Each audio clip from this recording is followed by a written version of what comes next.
So I was wondering if you would have an interest or your investor would have an interest in maybe doing another remodel. Absolutely. Okay. Welcome to this video 2 in this special video series where you're going to watch me wholesale a house step by step virtually from my home office here in Arizona on a deal all the way in Maryland. What that means is you're going to look over my shoulder and see firsthand the entire process from start to finish. And on this part 2 video, using this deal in Maryland, I'm going to show you how to find a cash buyer without having a single person on a cash buyer list. All of that and more coming up.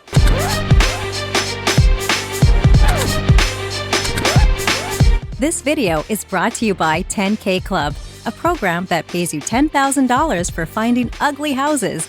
Learn more at my10kcheck.com.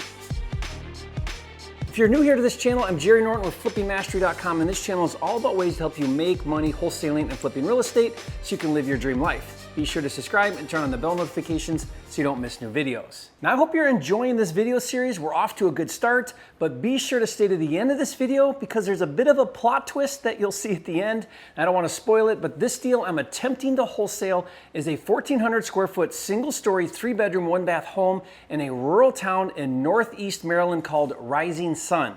Now, as of now, I've secured the contract with the sellers for $98,000 and opened escrow.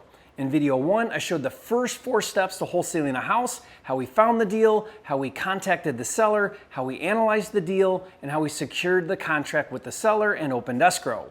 Now, if you missed that video or you need a refresher, pause this video right now and go watch it and then come back to this video. I'll put the link to that video in the description below for you. Now, one of the things I love about wholesaling is it's very linear. It's a very linear process. That means it's step by step from start to finish. Learn and master the steps and then put them into place with systems to repeat the processes, and you, my friend, have a 6 and even 7-figure profit business. And that's why I created my wholesaling and house flipping deal management system called Flipster. Now, Flipster has everything you need to organize, streamline, and automate all of the steps to wholesaling and flipping houses. So throughout this Watch Me series, you'll see how I use Flipster to wholesale houses. And if you'd like to learn more and see it in action, just go to getflipster.com. And doing a video series real time as it unfolds is a little risky because not all deals make it to the finish line, but I've always been very transparent and open with my videos and willing to show the good and the bad about this business. At this point in the process, the next step is to find a cash buyer. Keep in mind, I explained in video 1, I have a 10-day due diligence clause on my contract. That means I have 10 days to verify and validate I have a good deal. Once my 10 days are up, my earnest money of $1,200 is due and becomes hard or non-refundable. So my goal is to find a cash buyer during that 10-day window.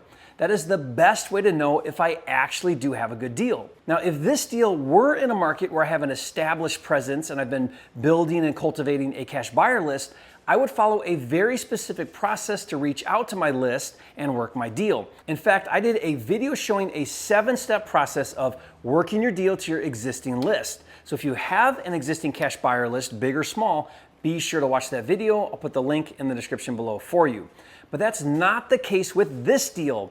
I've never done a deal in Rising Sun, Maryland. I don't know a single cash buyer there. So I'm going to follow a different process and show you my #1 technique to find a cash buyer. So if you're new to this business and you don't have a list, or even if you have a list and you want to learn a really powerful way to find new buyers, keep watching, you're going to love this. But before we really dive into finding our cash buyer, we first need to set things up for success with our sellers so that we can access the property. Now, this can be one of the most challenging parts about wholesaling. Think about it. Between getting the contract and closing on the purchase, cash buyers are going to need to access the property, and those cash buyers may need to access the property with their contractors. The point is, people are going to need to get inside the property almost daily. Now, if you have a robust cash buyer list, I follow a process of doing an open house. I call it an inspection party, and I explain how to do that in that video I just referenced, so be sure to watch that. Again, link in the description. But in this case, I'm going to need the seller to be very accommodating to allow me access to the property. Now, if the property is vacant, this is easy. Simply add a clause in the contract that says, seller to give buyer unrestricted access to property via a contractor lockbox. Then, after securing the contract, hire someone from Craigslist or wherever to go over and install a lockbox and put the key inside it. Then later when people need to walk the property, they can get access via the lockbox. But where it gets tricky is when the property is occupied, which is the case on this deal. When the seller is living in the home, put the following in your original contract. Seller to give buyer access to property with 24-hour notice. Putting it in writing is important, but that still doesn't make it easy. Every time someone needs to get in the property, you have to coordinate with the seller. Fortunately, on this deal, the sellers are super cool and they're super accommodating. Listen to my conversation with the seller where I explain how I'm going to need to get access to the property. Is now a good time then to talk for a second? Yeah, now I do. Yeah, we just got done looking at a house and we put an offer in. Oh, great. So that's one of the things I wanted to ask you. You're currently living in this home, correct? For the time being now, until we, as we finish packing it up, then we'll be staying with my parents temporarily. Oh, I see. Okay. The reason why I'm asking is because I'm working with my general contractor and my agent, and I'm going to just need to be able to get into the house kind of quite a bit because we're going to be sending contractors over there to look at electrical, the septic, plumbing. I got to measure for a new cabinet, all that kind of stuff. And I'm trying to... That's not an issue. Okay, I want to make it so that it's non-intrusive and not complicated. So tonight, my agent and my general contractor want to get back over there around 7 to 7:30. Okay. And what I thought would be great is my agent can bring a lockbox, and then we could put a key in there. I'll give you the code, but then if you could just put a key in there, and then until you move out, I'll just kind of let you know, and we'll have to just kind of coordinate when somebody needs to get over there. That's not an issue. Awesome. Thank you. When do you think you'll be moving out? Probably within the next week and a half. Okay. And I think our contract has it down for the 30th. Is that right? Something like that, yeah. Yeah. And I've talked to title already. So that'll be easy to meet that date, and maybe we can move it up. Are you open to moving it up if we can? Yeah. Okay. So it'll for sure be the 30th or sooner. I'll let you know if we can do it sooner. I can do it sooner if I can just get my head around all the things that we're going to be doing to the house, which means just being able to get some people out there over the next few days or week or whatever. Okay. So are you okay if we put a lockbox on it, and then? Yeah. And then if you just let me know the day that you plan on just moving out, then it'll just be a little easier because I'll just, if it's all right with you, I'll just send people over there. They'll get in through the lockbox, put the key back in it, lock it back up until we get to the closing. Yeah, I should have an answer by the end of the week. Okay, perfect. Until then, is it okay if I just text you and let you know a time when someone needs to run over and that be okay? Yeah.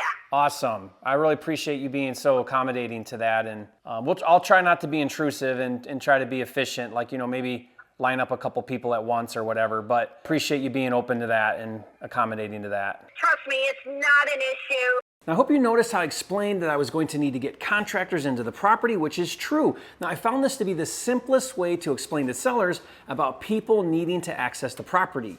I wish all sellers were this accommodating. Most aren't, so be prepared to deal with that. She was okay with me putting a lockbox on the property, and thankfully, they'll be vacating the property in a week or so, which will make it really nice. And I even told her I would try and move up the closing if possible, which I am more than willing to do if everyone is ready to go. This shows the seller I am trying to give something back to them for being helpful and accommodating.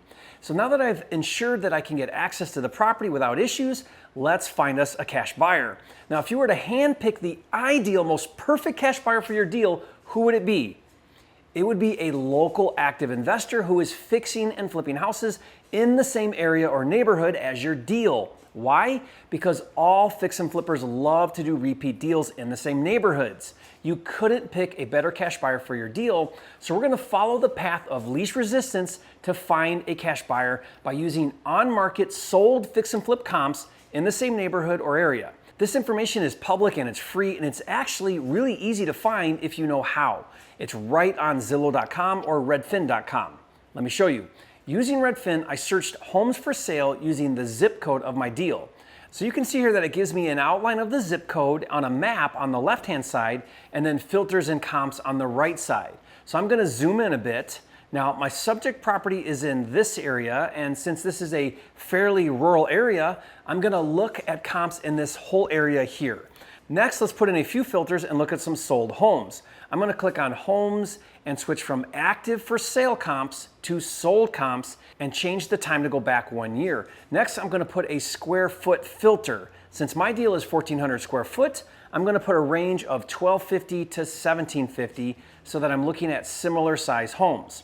Now that gives me like 20 plus comps. So click apply filter, and then on the list of comps, click the price so that it sorts the list from highest price to lowest price.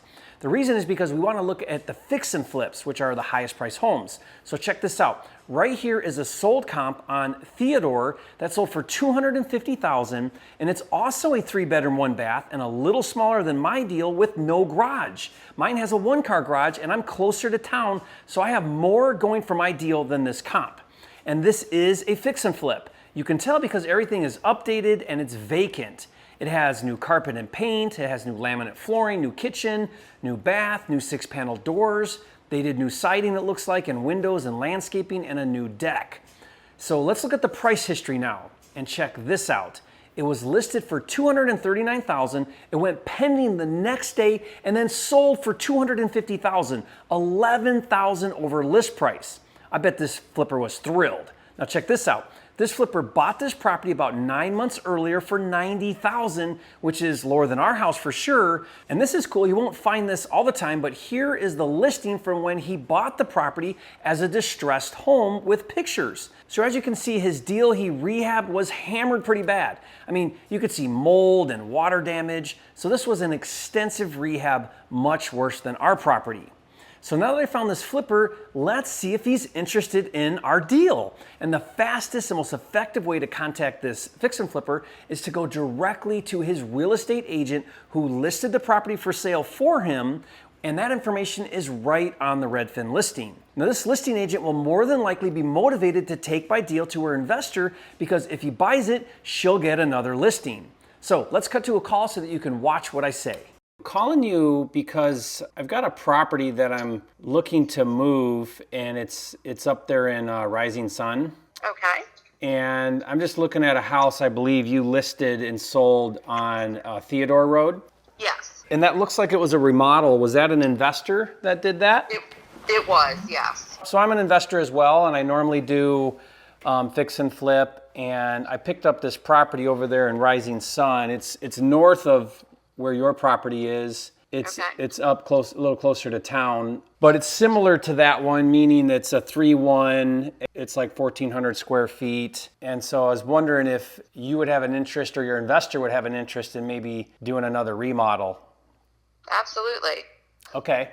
So I've got the contract, it's a private seller, I'm kind of kicking around either buying it, rehabbing it and listing it, which I would need a listing agent to do that out there. Or I might just, if there was another investor that wanted it, I might just, sign my contract and move on. I've got a lot going on right now. So I'm kind of kicking around those two different scenarios. Maybe what we can do is have your investor take a look at it, see if they're interested. I can send you over a link to some pictures and price on it. And then if it looks like something you're interested in, we could schedule going to take a look at it. I've got a close of escrow at the end of the month. We've got plenty of time to be ready for it. Okay. What's the address? I'll text you the address and a link to like a Google link to photos. Okay. How quickly would you be able to take a look at it and let me know if you have an interest? Well, I'll send the information to my investor right now, just as soon as you send me the information. Okay. And he'll probably, do a drive-by today. Okay, awesome. And if your investor doesn't want this, do you know other investors that might want to take a look? I do, yes. Okay, yeah, great. Yep. Appreciate your help, All right. Tracy. All right, you're very welcome. Thank you. All right, bye-bye. Now guys, this is textbook perfect. I mean, if you think that call couldn't have gone any smoother, leave a comment and say, Jerry, you are a flipping genius. Now this was the first agent that I called, but honestly, this is usually how it goes. Listing agents representing flippers are very motivated to talk to their investors. So I sent her the info and I told her the price was $125,000. Now keep in mind, I have the contract for $98,000, and a few hours later, the agent texted me back that her investor was very interested, so I got him access to the property to take a look. Now I'm gonna repeat this process and call as many fix and flippers as I can until I find a buyer. And there are several other ways to find cash buyers, but this is honestly the very best method, and it works really well, as you can see. But I gotta tell you, after talking to this agent and spending a little more time on this deal, I've decided to up my game, and I'm actually considering not wholesaling this deal, but instead buying it and fixing and flipping it. Now I do both, so if you're just a wholesaler, this deal would be a $25,000 wholesale all day long, but I can't help but consider if that is the highest and best return on investment. Here's why. I originally thought the ARV was $230,000, but now I'm convinced I can get $250,000 for this deal, and I still think I can keep the rehab at $35,000, maybe bump it to $40,000. So going back to my deal analyzer in Flipster, let's adjust some numbers.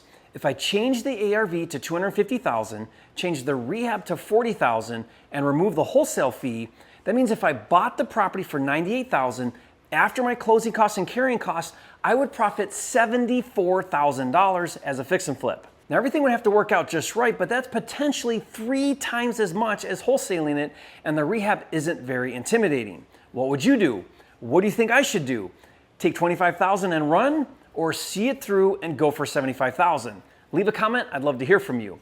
And if you want to get started wholesaling and flipping houses virtually so that you can make huge profits from home like this deal, be sure to get my virtual flipper kit, which shows you everything you need to do to get your first virtual wholesale deal. Just go to virtualflipperkit.com to get that for free.